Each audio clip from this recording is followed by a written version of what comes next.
Hey everybody, it's Steve with Keep 'em Rolling, and this is the room tour video. It's been about 3 years since I have done a room tour, and things have drastically changed. In fact, there was a point where I was like, I'm gonna downsize my collection, and instead the exact opposite happened, which you will see in the video. Now, just FYI, the video is lengthy. I tried not to go into too much detail in the video.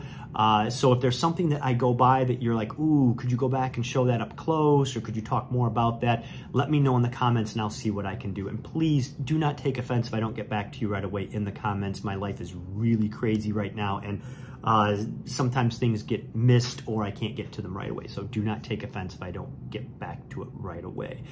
Now, I haven't been putting out a lot of content. As we move into the spring, things do slow down for me, so I'm hoping I can put out more regular content. I do have some cool things to share with all of you.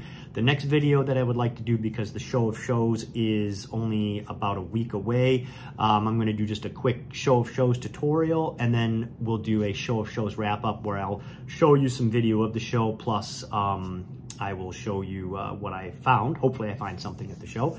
And then we're going to get into things I picked up, because as I said, I was trying to downsize and things keep finding me, and things I'm working on right now. We've got like this beautiful Coast Guard cap here. We've got this Navy V5 cap here, a canteen that I just picked up that has kind of a funny backstory to it. You know, just really good ID'd U.S. Naval officer's cap. Lots of neat things that just keep finding me. And I want to share them all with you. So on that note, for those of you who have stayed with me, I appreciate it. For those of you who are joining for the first time on this interesting journey, welcome, and I hope you enjoy the video. And I really want to wish the best of luck to all of you. You know, we're in 2024 now, so I hope 2024 is a grand year for all of you with your collecting endeavors. So on that note, let's get to the video. Welcome everybody to Keep 'em Rolling's 2024 room tour. I can't believe it's been 3 years since the last, actually over 3 years since the last room tour. In those 3 years, I have been very blessed to be able to add just some amazing museum quality items to the collection. And as I stated in the intro, what I'm going to do is I'm going to just kind of take you on a quick walkthrough of the room, showing you how I lay things out and why I lay things out and such. And then we'll go back and focus on some specific areas and show you what are in some of the cases and the like. So let's get started. I am standing in the entrance to the room. So this is where you come through the door. My room is in the basement, as you can tell, which I really like because it gives it almost kind of that rustic barracks look. Immediately as you come in to the left is my field desk display, and this hasn't changed a whole lot in 3 years. I just keep adding new and better items to it. For example, the typewriter is now the correct model typewriter for this desk. I've added some captured German items. We have this wonderful German stove down here, which is heating a pot of coffee. And I bought a little tea light off of Amazon. You can get them in different colors, and it works great just to kind of add some ambiance to this area.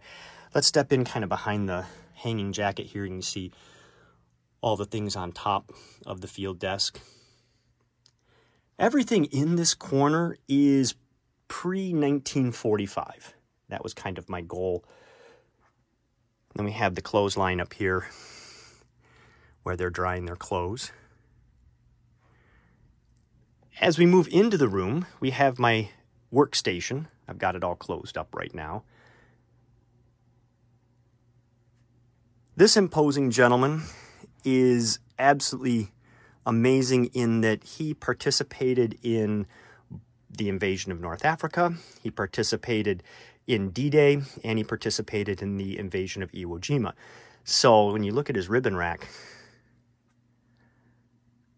look at that. Wow. And we'll talk more about him in future videos. So behind him, back here, I have a front-loading display case, which has all of the artifacts of Mr. Cronin. And Mr. Cronin, I featured him in a video. This is his uniform right here. The top shelf in this case is dedicated to him. And then the lower shelves have absolutely amazing things on them. They're very dark. And as I said, we'll come back and highlight with a light so you can see. This corner is my World War I corner. On top, I have a couple of different uniforms displayed. I have my M1917 helmets. I will tell you that all of the M1917 helmets I have collected are all complete. Liner, chin strap, you know, original paint, including this wonderful painted model right here. I only have one helmet that is not complete. It's down in the lower part of this display case, and it belongs to a grouping. It's not complete, it's missing its chin strap, but that's how it came, so that's how it's going to stay. Inside this display case is all the equipment that a doughboy would have carried while on the march during World War I, and I'll see if I can come back and highlight that a little better as well. As I said, you can see how crowded it's getting in here. As we back up from that a bit, the two gentlemen in front are both 1st Division. The gentleman on the left is 1st Division World War I and then interwar. The gentleman on the right is an officer, 1st Division, and he is World War II up to the very end. And I'd like to do a separate video on these two gentlemen as well. Now, to the right of the World War I display is my hat collection. These boxes here are Costco pickups. They're designed for shoes or like clothing, but they work marvelously for holding hats. As you can see, they're just that right size for one hat, and they help keep all the dust and crud off, and they're stackable, so they display really well. And I think that's the important thing when you're looking at your space and how to display things.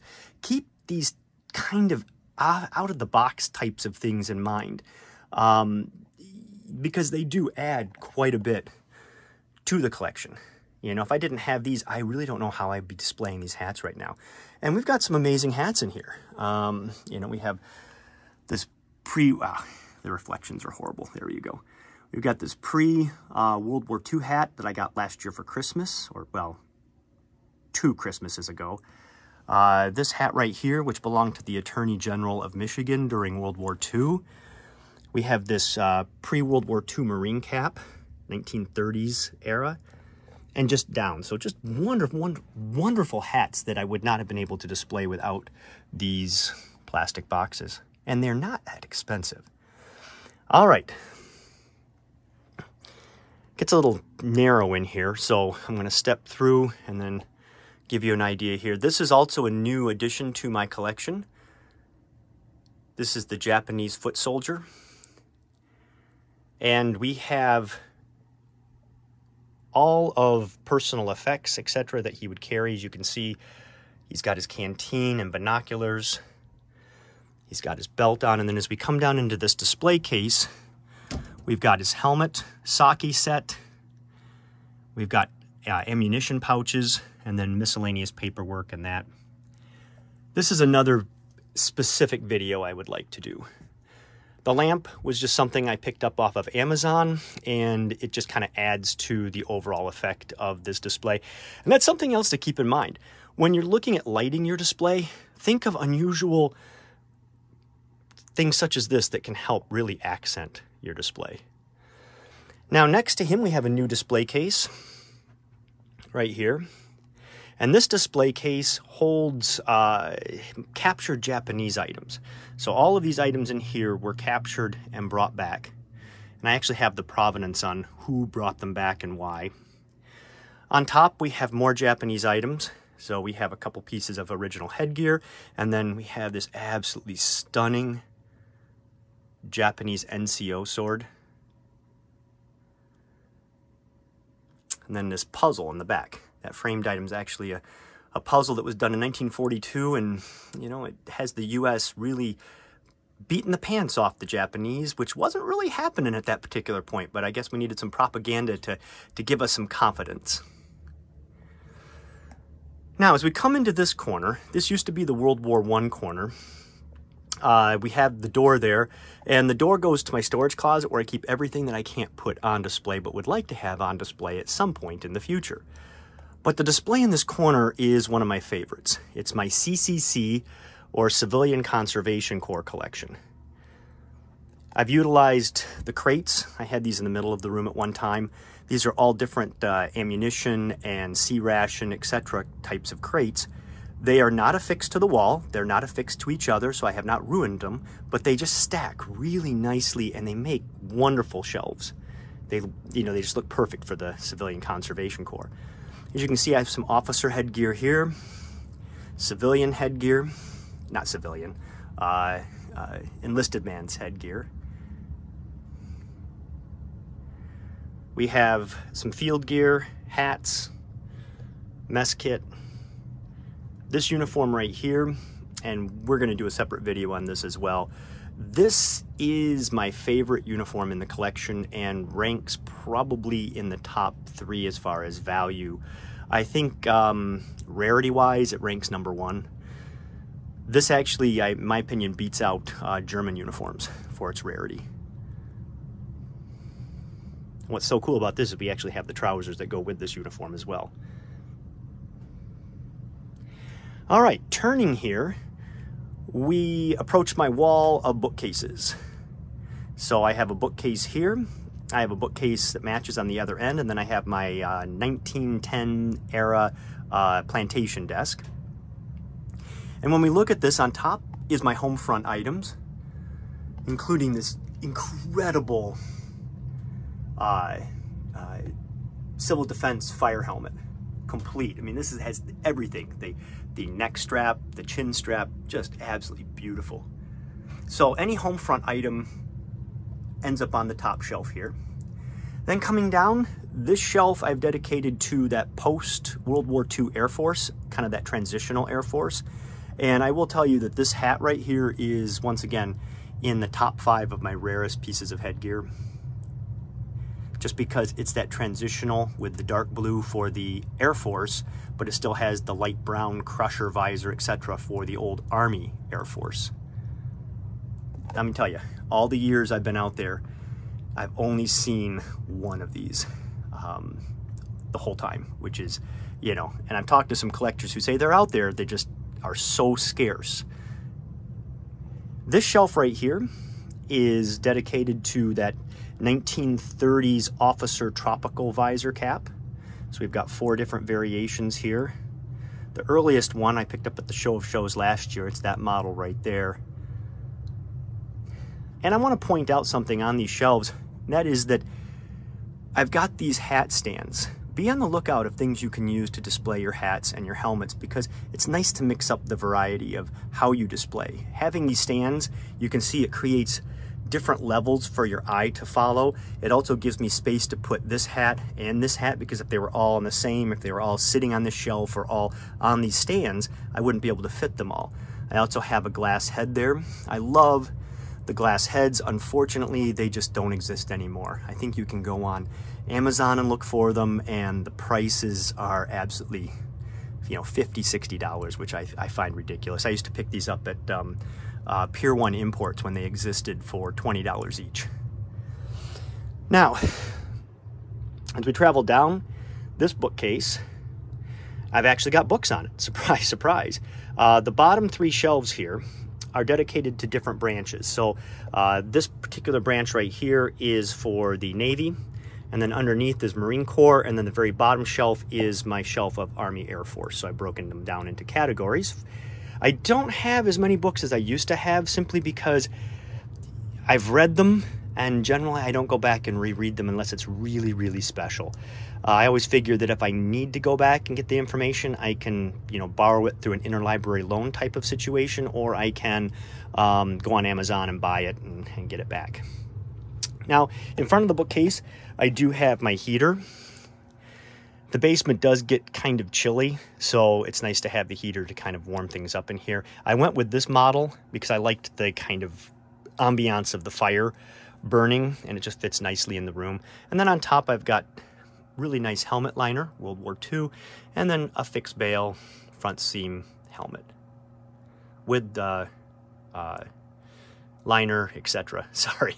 Whew, that was a tough one. Now, we're going to skip past the plantation desk for the moment.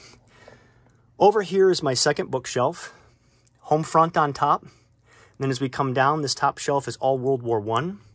And I have a feeling that a lot of this may be going in the future. I don't know. I've kind of cut it down to stuff I really like, but I think I can probably do better. This shelf right here is all my World War II paper items, booklets, religious material. And then once again, we drop down into books. This is all Army, and then anything that doesn't fit Army, Army Air Force, and Navy Marine Corps. So stuff like the Fall of Berlin, the Russian perspective of World War II, and the like. We have another uniform on display here.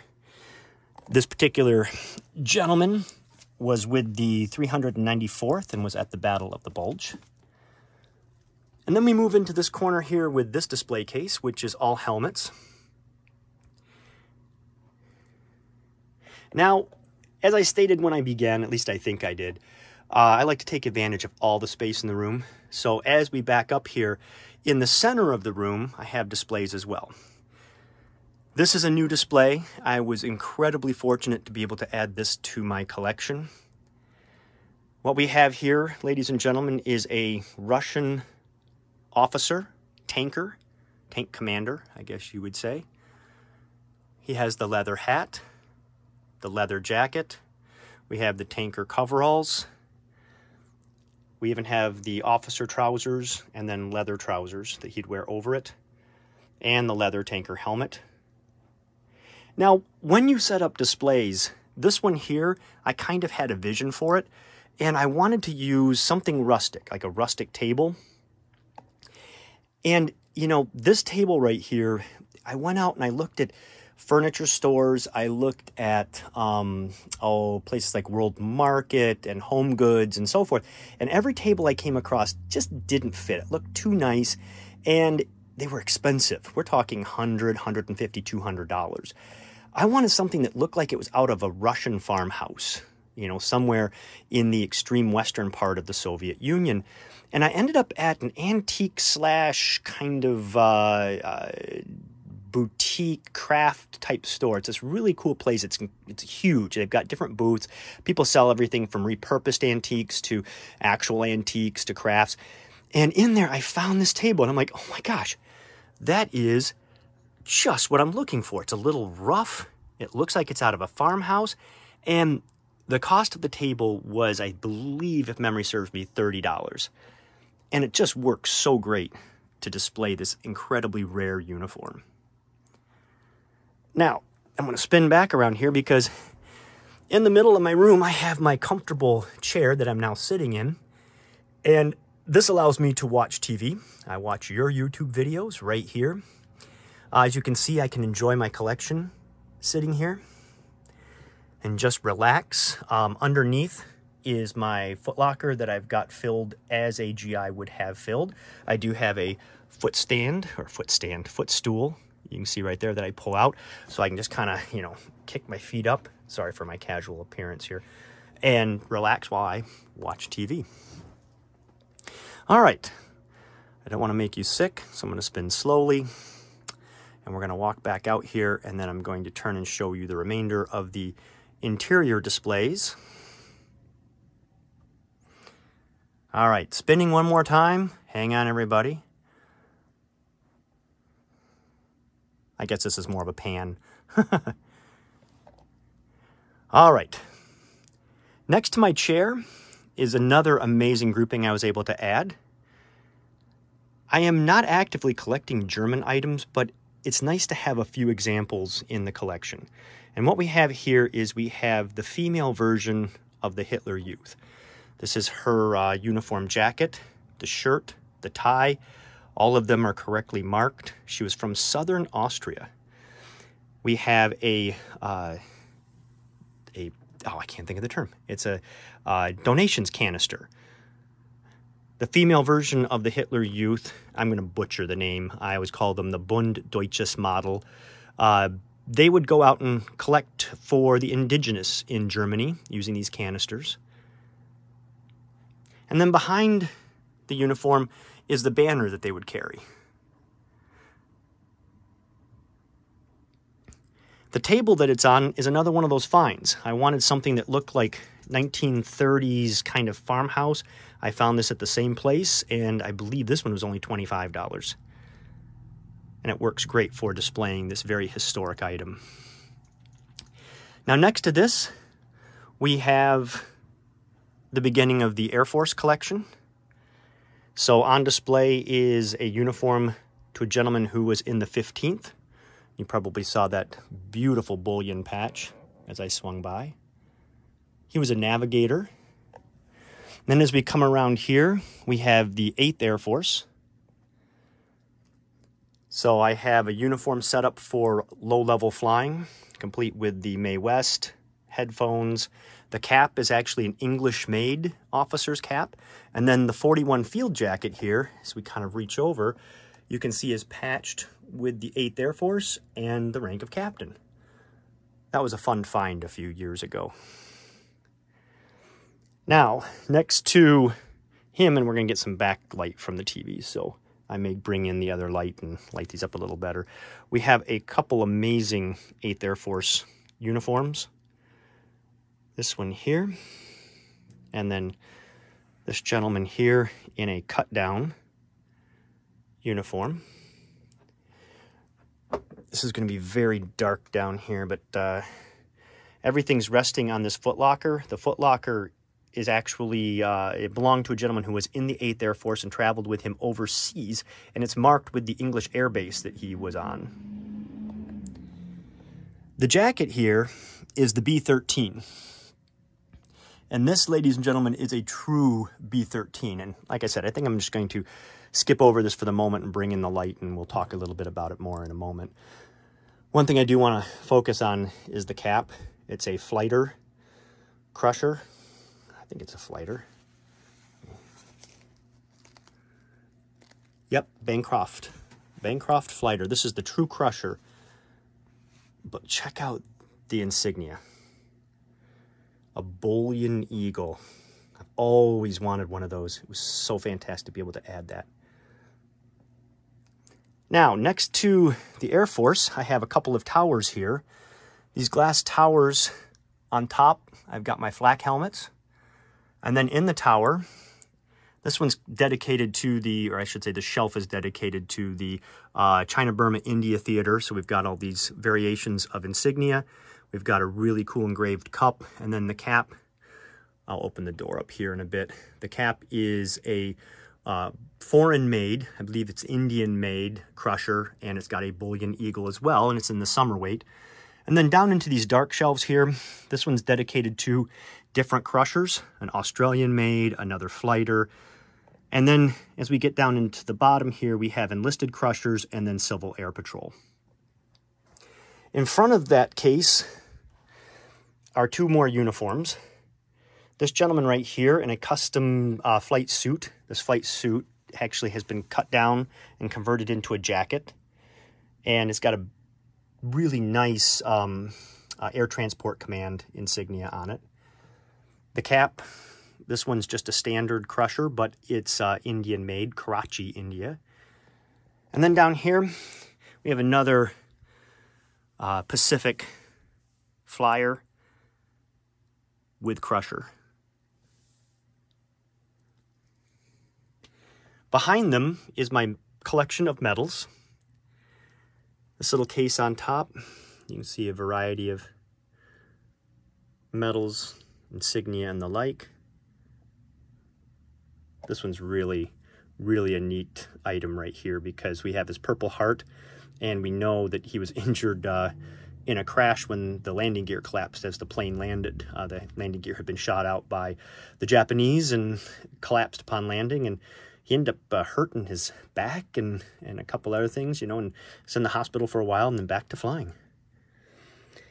This case here does hold some substantial medals, and I will bring the light in on this one. It may be a little difficult because of the reflection. This is not an easy case to work with because it's a rear load. And then we have another tower right here. And this tower is kind of the Tower of Germany, I guess, if you wanted to give it a label. And the very top shelf here is a shelf reflecting the Nazi Party during World War II. This shelf has Luftwaffe and then a fire police. And then the rest of the shelves are also Luftwaffe or the German Air Force. And I should point out that virtually everything in this case was brought back by GIs as souvenirs to show, you know, that they had been there and that they had defeated Nazi Germany.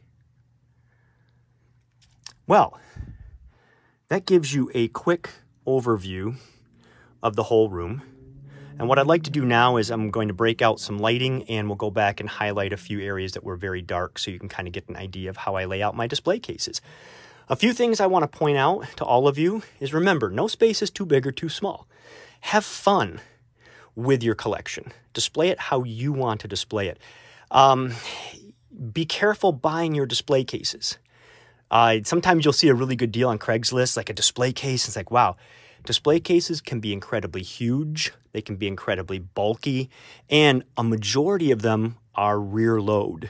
And I kind of talked a little bit about that as we walk through. So for example, this case right here, this is a rear load case. And that means for me to access anything in this case, I either have to pull it out from the wall or I have to take everything off the top of it, lift the glass, and then reach down inside. It is a pain. Once stuff goes in, it stays, okay? This little display case back here, front load. Very easy to work with. I simply slide the glass left or right and I can access things. This case over here, the Japanese case, is rear load, but it's very lightweight, very easy to work with, and I have no problem of it being rear load. Next to it, as you can see, the case on top, that's rear load. Pain in the proverbial tuchus to get stuff in and out of. Case below it, front load, very easy. So keep that in mind as you're looking, and be open for those display ideas. Remember, we talked about the plastic boxes there. You know, keep your eyes out when you're out shopping because you never know what will work well for displaying items. And as far as display cases go, some I have found at antique shops. That Japanese case was at an antique mall. They were going out of business in their booth. I just happened to be there at the right time, and it was like $25 or something like that for that display case, which was incredible. The little one over here, same thing. I was at an antique mall. They had it for sale. Some cases I've found through IKEA. IKEA has a wonderful selection. They range from, you know, $70, $80 a case up to $400 or $500 a case. So be open-minded on that. So, all right, everybody, let's go in and take a closer look at some of the things in the room. All right, everybody, we've got the Marine Corps display case open. And when we look in here, the top shelf, you can see my knife collection there. And then over here on the left is Marine Corps field gear. I've got different varieties of canteens and the covers. And then in the back is a Marine Corps cartridge belt. We've got Max here, who is checking out the open case. Hi, Max. Hey, thanks for saying hi. On this shelf right here, this shelf is dedicated to Walter Leslie Rock, and I did a video on him. The blanket here is the blanket that he was carrying when he was on Iwo Jima. And it's significant because during a particular fierce Japanese attack or counterattack, he took his pack off. He was in a little slit trench that he had carved out, took his pack off, put it next to him so he could fight easier.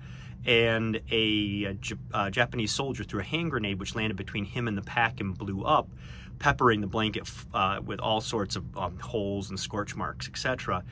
And he didn't realize it till later that that had happened, but basically the blanket had saved his life. So just a neat guy, very humble, and it was a joy to know him. It was a joy to be able to interview him and the like. So, but this shelf is all of his memorabilia that he gave to me, including in the back there next to the blue frame is a map of Iwo Jima that he carried when he landed. So he was a lieutenant. Down here, this is kind of a catch-all shelf. On the left side is memorabilia for one Donald Culp, who was in the Navy. He was a radioman, but he was moved over to the Marine Corps for the invasion of Kwajalein because they needed radiomen. So he was technically a Marine for the invasion. And this is some of his memorabilia, including his cap, his Navy basketball jersey, because he played basketball and the like. So, and then the bayonet here in the front was a souvenir that he was able to send home from the carnage on Kwajalein. And he said basically the scabbard is a big hole you can see there. and the bayonet was out of the scabbard on the rifle, and he took the scabbard and put the bayonet back in and brought it back as a souvenir. On the right, I have my Marine Corps helmet. It's a front seam fixed bail helmet with a really nice Marine Corps cover. The hat behind is just a standard Marine Corps garrison cap, and then the little jar there is sand from Okinawa that a friend of mine whose son's in the Marines, is he in the Marines or Army? Gosh, I'm sorry, I can't remember right now, but he was able to bring the sand back, which was really cool. And then we have, once again, Max. Hello, Max.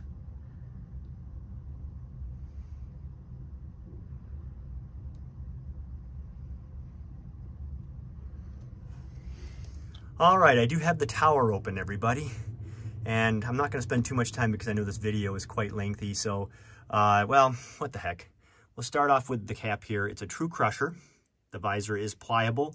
It's Indian made, and it has that gorgeous bullion eagle. So I have a bullion OD officer's cap and a bullion khaki, which, you know what?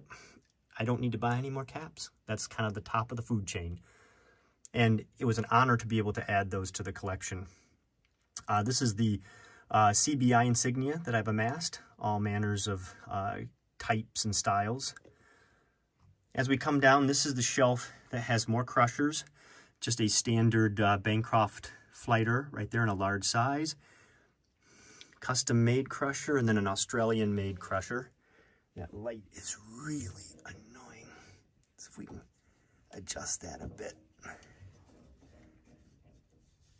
Yes, no? Yeah, that helps out. Okay.